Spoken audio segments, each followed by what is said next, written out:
A lot of times quarterbacks come out of there and they say, I'm throwing to the tight end regardless. And he did a little of that in the first half. Obviously, Brackett being the guy that he was trying to get the ball to, as you guys noticed. But he came off that a few times and did a good job. Based on his performance this week, I guess what's the idea of him playing next week against Alabama? How's he going to handle that? Well, you would think right now he's in pretty good shape.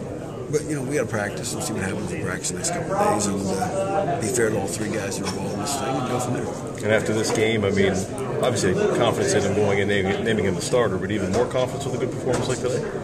Yeah, but you don't have too much. I mean, it's some of the throws he got away with today, he will not get away with next week. And that's one of the things we got to make sure he understands. And obviously, when he got off the bus this week, everybody's with him. Next week, they're all going to be against him. So it's going to be it'll be a lot of challenges for us next week. Hey, Jay, one throw that did impress you, though, maybe the most that you can remember, at least that Robert had? Anything in particular stick in your mind? I thought the throw to Brackett on the first touchdown, the one where he ran the seam route, I thought was really, because he came off the fullback, it was his first read, it was 3rd and 4, and they covered the fullback pretty well, and they had the curl cover, and he came off it and put it where Brackett could get it. I thought that was the second option. It was really third option. Third option. So, and the way the coverage ever was his third option. Brackett did a great job. It looked like there were 2 or 3 plays where he just threw it away on purpose. Is that something you would coach in, or is that just kind of natural instinct? I'm trying to think which one you're talking about. I think it was right before the field goal. I'm going to say coaching.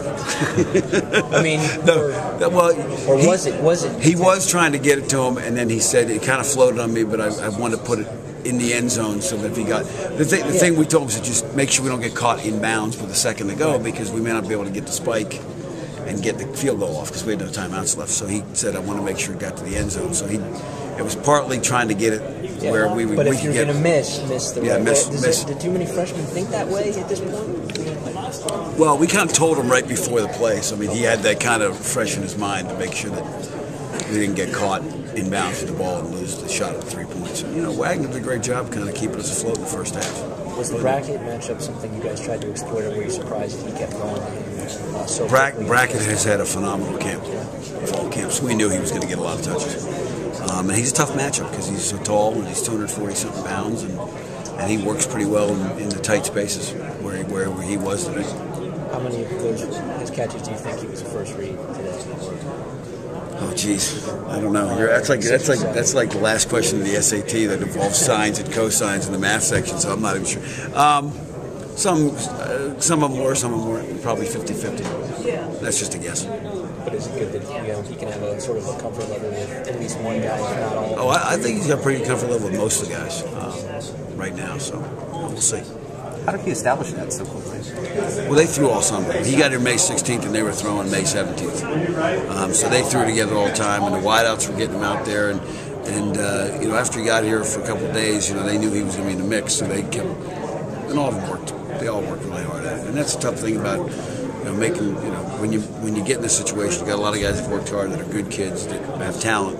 When you have to make that call, it's not easy. It sounded like you had a great deal of time for the intermediate and long routes, protection-wise. Yeah, we did a good job picking up a lot of blitzes because they brought some things at us, and I think the offensive line did a good job with pass protection. So. Do you feel like you're coaching a true freshman, and what's I definitely feel like I'm coaching a true freshman. When I went to bed a lot of times before the first game, I don't sleep because I love football season, and I was out like that. I was out like a light because it's just been a lot of extra hours, a lot of different things, but and you still have to. You have to be careful you don't get too excited by one performance in week 1 because you get fat-headed and something's going to get by you. So we're going to be coaching a freshman all year. Who gave him the news this week? Joe told all three of them. All three of them were in a room, and Joe told them, and I told them, and they all handled it pretty well.